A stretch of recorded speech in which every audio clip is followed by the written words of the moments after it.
Patna airport पे जब Tamil Nadu police Manish Kashyap को लेके जा रही थी तो उस वक्त यह क्या कहा। यह एक आदमी ने पूछा कि क्या आपने फेक न्यूज फैलाया, हाँ कि नहीं, तो यह कहा कि नहीं, जाके मेरे चैनल को देख लीजिए। तो दोस्तों आप सभी को बता दूं कि इसका जो फेसबुक पेज है मनीष कश्यप ब्रैकेट में सन ऑफ बिहार, आप जाके देखिए तमिलनाडु और बिहार प्रकरण का सारा वीडियो डिलीट है। जब अंकिता और शाहरुख वाले मैटर में यह जाके पूरे मुसलमान समुदाय को गाली देने लगा, सदुद्दीन ओवैसी को ओवैसिया को टांगो बोलने लगा, उस वक्त इसकी मां कहां थी। जब आए दिन मुसलमान कौम के खिलाफ जो है यह प्रोपेगेंडा फैलाता था, उस वक्त इसकी मां कहां थी। मैं कहूंगा कि इसको बिगाड़ने में सबसे बड़ा हाथ किसी का है तो इसके मां का है। जब वह गलत कार्य करता रहा तो गलत कार्य का विरोध करने के बजाय इसकी मां आती थी और मीडिया बाइट में कहती थी कि मेरा बेटा तो प्रधानमंत्री बनेगा। आपका बेटा प्रधानमंत्री क्या ऐसे आतंकवादी कृत्य करके बनेगा? पूरे के पूरे प्रवासी बिहारी तुमको देखते हैं, इसलिए तुम आज स्टार बने हो। और तुम जो है कह रहे हो बिहार के लोग बाहर कमाने गए हैं, वो लोग भी मनीष कश्यप का विरोध कर रहे हैं। वो लोग क्यों नहीं करेंगे ये बताओ। वे लोग 10,000, 20,000, 50,000 लेके गए हैं कमाने और वहां फैक्ट्री में काम कर रहे हैं, और मनीष कश्यप बोल रहा है दंगा लग गया है, मतलब वो लोग भाग गए और उनके ऊपर 50,000 का कर्जा कौन भरेगा? तुम भरोगे कि मनीष कश्यप भरेगा कि कौन भरेगा बताओ। दोस्तों नमस्कार, मेरा नाम रविकांत भारती है। मैं आप लोगों के बीच 3 बातें रखने आया हूं। पहला, मनीष कश्यप को जो तमिलनाडु की पुलिस पटना एयरपोर्ट से ले जा रही थी तो मीडिया कर्मियों से मनीष कश्यप ने कुछ बातें कहा, मैं उन बातों का जवाब दूंगा। उसके बाद मनीष कश्यप की जो माताजी हैं वह बहुत रो रही हैं, बहुत दुखी हैं, तो इनके माताजी को कुछ संदेश दूंगा। और तीसरा, भोजपुरी में एगो कॉमेडियन है जौना के नाम है BIB विजेंद्र सिंह, और यह जो है मनीष कश्यप जैसे नफरती को हवा दे रहा है, तो थोड़ा इसके ऊपर मैं बात करूंगा। तो दोस्तों आज जो है पटना एयरपोर्ट पे जब तमिलनाडु पुलिस मनीष कश्यप को लेके जा रही थी तो उस वक्त यह क्या कहा। यह एक आदमी ने पूछा कि क्या आपने फेक न्यूज फैलाया, हाँ कि नहीं, तो यह कहा कि नहीं, जाके मेरे चैनल को देख लीजिए। तो दोस्तों आप सभी को बता दूं कि इसका जो फेसबुक पेज है मनीष कश्यप ब्रैकेट में सन ऑफ बिहार, आप जाके देखिए तमिलनाडु और बिहार प्रकरण का सारा वीडियो डिलीट है। उसके बाद जो है सच तक न्यूज चैनल से कुछ वीडियो डिलीट है और कुछ वीडियो का थंबनेल बदल दिया गया है। कहीं ना कहीं यह अपने न्यूज चैनल के माध्यम से जो बिहारी और तमिलनाडु को आपस में लड़ाने का प्रयास किया, उससे बिहार राज्य की आर्थिक क्षति हुई, उससे तमिलनाडु राज्य की आर्थिक क्षति हुई, और कहीं ना कहीं दंगे भड़क जाते तो पता नहीं, बिहार में तो तमिलनाडु के लोग ना मात्र के हैं, लेकिन बिहारी बहुत तमिलनाडु में थे, उनके जान को संकट आ जाए। लेकिन कहीं ना कहीं तमिलनाडु के लोग जो है पाक साफ है, और इसके वजह से तमिलनाडु पुलिस जो है डंके की चोट पे इसको पकड़ के ले गई है। तो यह जो पहला दावा कर रहा है कि हमारे पेज पे और हमारे चैनल पे सारे वीडियो पड़े हैं, जो मैंने वीडियो दिखाया है वो सच है, मैं बता दूं यह झूठ बोल रहा है। यह सारा वीडियो, बहुत सारा वीडियो डिलीट कर चुका है और कुछ वीडियो का थंबनेल यह बदल चुका है। दूसरी बात यह कह रहा है कि बिहार के लोगों का मैं भला करूंगा। यह बिहार का खाक भला करेगा जो हर एक राज्य में जाके बिहार की कमी और बिहार को गाली देता है। और बिहार का मजदूर जो कर्ज लेके 5-10 हजार चेन्नई गया था कमाने के लिए, इसके डर के माहौल से वहां से वह लौट आए और आज वह कर्जे में है। तो बताइए, अगर यह सही में बिहार का भक्त होता तो क्या कहता कि ठीक है, बाहर के लोग जो पैसा भेजते हैं उससे बिहार की अर्थव्यवस्था चलती है, तो यह जो है हौसला बढ़ाता। लेकिन इसने क्या किया, कहीं ना कहीं बिहार को आर्थिक क्षति पहुंचाने का कार्य किया। और तमिलनाडु की पुलिस क्या कह के ले गई है, यह कह के ले गई है कि इसके ऊपर 7 मुकदमे हैं, और मुकदमे ही नहीं बल्कि इसके वजह से तमिलनाडु राज्य को बहुत ज्यादा आर्थिक क्षति हुआ है। डर के माहौल की वजह से बहुत सारे मजदूर भागे, जिसकी वजह से कई कारखाने बंद हो गए और कई कारखाने में प्रोडक्शन कम हो गया। इसके वजह से तमिलनाडु सरकार को जो आर्थिक क्षति हुई है, इतना ही नहीं, तमिलनाडु का जो ब्रांड खराब किया गया है कि वहां के लोग इस तरह का हिंसात्मक होते हैं, तो वह जो है उसके वजह से भी बाहर के मजदूर आना कम कर दिए हैं। और इन सभी बातों को कोर्ट में बता के विधिवत इसको रिमांड पे लेके पुलिस गई है। यह पुलिस के सामने तो माफ कर दीजिए गलती हो गया बोलता है, लेकिन कैमरे के सामने कहता है कि मेरी कोई गलती नहीं है, मेरे साथ राजनीति हो रही है। तो राजनीति हो रही है तो तुमने सारा वीडियो अपने पेज से डिलीट क्यों किया? अगर इतने बड़े मर्द थे, तिस्मार खाते, तो वह वीडियो रखना चाहिए।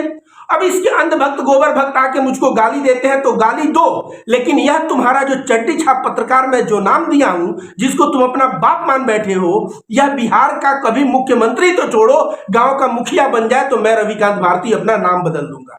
इसके बाद मैं बताऊं कि इसके माता जी बहुत दुखी है। माँ तो माँ होती है, माँ को प्रणाम है, लेकिन सोचिए, जो कसाब आया था और कसाब पकड़ा गया, अगर कसाब की मां रोती और उस वक्त कहता कोई कि कसाब की मां है, तो आप सभी लोग क्या कहते कि आतंकवादी की मां है। तो कसाब क्या किया, बंदूक लेके हिंसा फैलाने का कार्य किया, लेकिन यह चड्डी छाप पत्रकार माइक लेके विचारों से हिंसा फैलाने का कार्य किया, और नतीजा कहीं ना कहीं वहां पे लोग मरे और यहां पे लोगों को मारने का प्लान था, और वह जो है उसका पर्दाफाश हुआ। तो मैं कह दूं कि मां के प्रति सहानुभूति दिखाने वाले लोग, तुम लोगों को उसके मां से सवाल पूछना चाहिए था कि जब आपका बेटा आदिवासी के पास झारखंड में जाके कहता है कितने घर मुसलमान हो, इतने घर आदिवासी हैं, आदिवासी मुसलमान को लड़ाना चाहा, उस वक्त इसकी मां कहां पे थी? जब अंकिता और शाहरुख वाले मैटर में यह जाके पूरे मुसलमान समुदाय को गाली देने लगा, सद्दुद्दीन ओवैसी को ओवैसिया को टांगो बोलने लगा, उस वक्त इसकी मां कहां थी? जब आए दिन मुसलमान कौम के खिलाफ जो है यह प्रोपोगंडा फैलाता था, उस वक्त इसकी मां कहां थी? मैं कहूंगा कि इसको बिगाड़ने में सबसे बड़ा हाथ किसी का है तो इसके मां का है। जब वह गलत कार्य करता रहा तो गलत कार्य का विरोध करने के बजाय इसकी मां आती थी और मीडिया बाइट में कहती थी कि मेरा बेटा तो प्रधानमंत्री बनेगा। आपका बेटा प्रधानमंत्री क्या ऐसे आतंकवादी कृत्य करके बनेगा? पहले मुसलमानों के प्रति नफरत फैला रहा है देश में, महात्मा गांधी को बोल रहा है कि मिठाई बांटते उनके मौत पे, नाथूराम गोडसे का फॉलोअर है, इस तरह से हिंसा की बात करा अपने वीडियो में कि हमने वहां उसको मारा, यहां उसको मारा, और जो है आप बोल रही है कि मेरा बेटा पाक साफ है और प्रधानमंत्री बनेगा। तो ऐसे बेटा आज जेल में है ना, तो इसी मां की वजह से है। हमने बचपन में वो कहानी सुन ले रनी सा कि एक लड़के को जेल होता है तो बोलता है आखिरी इच्छा, तो बोलता है मां के कान में एक बात कहना है।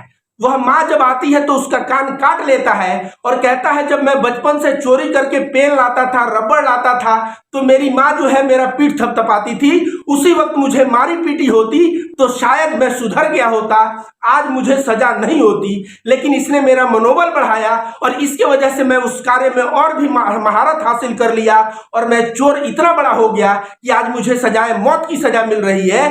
तो कहीं ना कहीं वह जो मां है, उस मां का वह कान काटा। मैं ये नहीं कह रहा हूं कि इस मां के साथ मनीष कश्यप को ऐसा करना चाहिए, लेकिन मेरा संदेश समझिए दोस्तों, मेरा संदेश साफ है कि जब बेटा गलती करे तो मां बाप का सबसे पहला कर्तव्य होना चाहिए कि बेटा तुम यहां और यहां गलती कर रहे हो, तुम गलत मुसलमानों को बदनाम कर रहे हो, इस तरह का कार्य, हिंदू मुस्लिम का कार्य हमारे देश में करना गलत है, यह संविधान के खिलाफ है। इस तरह की बात समझाती तो शायद आपका बेटा सुधर गया होता और संविधान के खिलाफ कार्य नहीं कर रहा होता। क्योंकि जो हिंदू मुस्लिम करता है ना, हिंदू मुस्लिम करने वाला ही क्षेत्रवाद करता है, और बिहारी तमिल करने लगा, और हिंदू मुस्लिम में तो नहीं नपा लेकिन बिहारी तमिल वाले में नप गया। तो माता जी को मैं फिर से प्रणाम करता हूं और कहता हूं कि आपका बेटा जब नालायक का कार्य कर रहा था ना, उसी वक्त इसको कनैठी चढ़ा के सुधारना चाहिए था। उस वक्त आप कुछ बोली नहीं, और आज जो है मीडिया को बुला के आप जो रो रही हैं, गिड़गिड़ा रही हैं, अपने बेटे को जो कर्म किया है वो कर्म देखिए। बिहार के लोग कितने मात्रा में तमिलनाडु में रहते हैं, अगर झगड़ा हो ही जाता और बिहारियों के साथ हिंसा होता तो सोचिए आपका बेटा कितना बड़ा हिंसा को प्लान करके चला था। तीसरा मैसेज मैं दूंगा बीआईबी विजेंद्र सिंह। बीआईबी विजेंद्र सिंह मनीष कश्यप का आए दिन समर्थन कर रहा है, कह रहा है मनीष कश्यप का वो लोग भी विरोध कर रहे हैं जो बाहर में रह के पैसा कमा रहे हैं। इस तरह की बातें कहना, देखिए कैसा बात कर रहा है। क्या प्रवासी बिहारी अगर कोई है, बिहार का आदमी बाहर अगर पैसा कमा रहा है, तो अगर बिहार में कोई गलत कार्य करे और बिहार को बदनाम करने का कार्य करे, उसका विरोध नहीं कर सकता? पूरे के पूरे प्रवासी बिहारी तुमको देखते हैं, इसलिए तुम आज स्टार बने हो, और तुम जो है कह रहे हो बिहार के लोग बाहर कमाने गए हैं, वो लोग भी मनीष कश्यप का विरोध कर रहे हैं। वो लोग क्यों नहीं करेंगे ये बताओ? वे लोग 10,000, 20,000, 50,000 लेके गए हैं कमाने और वहां फैक्ट्री में काम कर रहे हैं, और मनीष कश्यप बोल रहा है दंगा लग गया है, मतलब वो लोग भाग गए, और उनके ऊपर 50,000 का कर्जा कौन भरेगा? तुम भरोगे कि मनीष कश्यप भरेगा कि कौन भरेगा बताओ? उसके बाद रोज पोस्ट रहता है कि यह दहाड़ा, तो ये शेर है, तो ये फला है, यह ठिकाना है।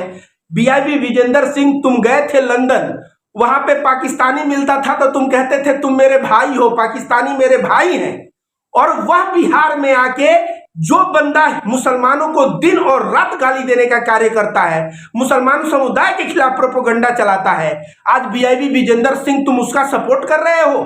तुम सपोर्ट कर रहे हो तो यह सपोर्ट करना पड़ जाएगा बहुत भारी, क्योंकि मुसलमान भी तुम्हारे दर्शक है और प्रवासी बिहारी भी तुम्हारे दर्शक है। कभी प्रवासी बिहारियों को टारगेट करना और कभी ऐसे व्यक्ति का समर्थन देना जो डायरेक्ट मुसलमान समुदाय के खिलाफ हिंसा का आह्वान कई बार कर चुका है, इससे पता चलता है तुम्हारा चरित्र कि तुम किस चरित्र के हो। तब तुम लंदन जाके वीडियो में पाकिस्तानियों को अपना भाई क्यों कह रहे हो? अगर भाई कह रहे हो तो बिहार में भी जो मुसलमान है ना, वह तुम्हारे भाई हैं, पाकिस्तानी भाई नहीं हो सकते। लेकिन बिहार के जो मुसलमान हैं वो सही में तुम्हारे भाई हैं, और उन मुसलमानों के खिलाफ अगर कोई प्रोपेगेंडा चलाता है तो तुम अगर सही में बिहारी होते तो तुम कनैठी चढ़ाते और कनैठी चढ़ा के बोलते कि ऐसा मत करो। तुम लोग अपने दादा को याद करो ना, अपने दादा को याद करो कि गांधी के फॉलोअर थे कि नाथूराम गोडसे के फॉलोअर थे। दादा तुम्हारे संस्कार देते देते देते देते और गांधीवाद का पाठ पढ़ाते पढ़ाते मर गए, लेकिन तुम्हें आज नाथूराम गोडसे का नशा जो चढ़ा है वह नशा उतर जाएगा, क्योंकि इस तरह का समर्थन करने वाले लोग आज नहीं तो कल गैर संवैधानिक कार्य जरूर करेंगे और उस वक्त नप जाएंगे। आप बताइए, मनीष कश्यप के खिलाफ मैं रविकांत भारती कोई एफआईआर किया क्या?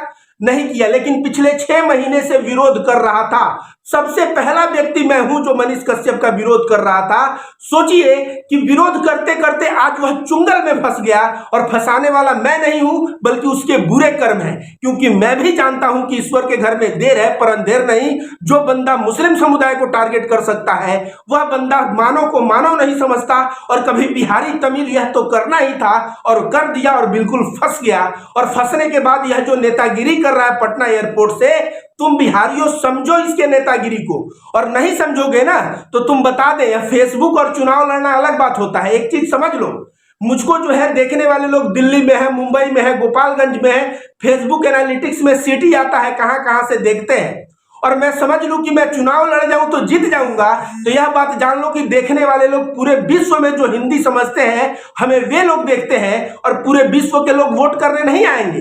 वोट करने के लिए उस विधानसभा का वोट चाहिए। इसलिए मैं कहता हूं कि विधायक बनना तो दूर, यह मुखिया बनना तो दूर, वार्ड का चुनाव अगर खड़ा हो तो यह हार जाएगा। यह जो ताल ठोक के बिहारियों को मूर्ख बना रहा है, बिहारियों को मैं कहूंगा कि समझो इसके अपराध की गंभीरता को, और नहीं समझोगे तो तुम लोग एक न एक दिन पछताओगे। क्योंकि मैं ही हूं जो सबसे पहले इसका विरोध किया था, तो तमाम मुसलमान मुझे गाली दे रहे थे। और कब मैं बता दूं, एक गाय लेके बंदा ऑटो में जा रहा था, उसको यह लाठी से मारने को धिरा रहा है। मैंने कहा कानून इसको कौन दिया हाथ में, यह क्यों मार रहा था? तो तमाम मुस्लिम समुदाय के लोग मुझे गाली दे रहे थे कि तुम जो है गलत हो, क्योंकि मुस्लिम समुदाय के लोग उसके समर्थक थे। उनका आंख खुला झारखंड में जब यह गया हिंदू मुस्लिम करने लगा, मुसलमानों का आंख खुला, मेरे समर्थन में हो गए। फिर मैं 4 महीने पहले बोला था कि तेजस्वी के पीठ पे छुरा मारेगा, वही कार्य किया। आज यादव समाज भी मेरे साथ खड़ा हो गया, और मैं कह रहा हूं कि मैं जात धर्म नहीं देखता।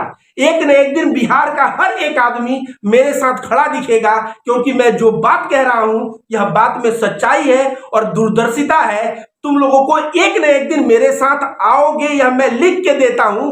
तुम लोगों को समझने में देरी है, लेकिन समझ जरूर जाओगे कि इसकी मानसिकता कैसी है।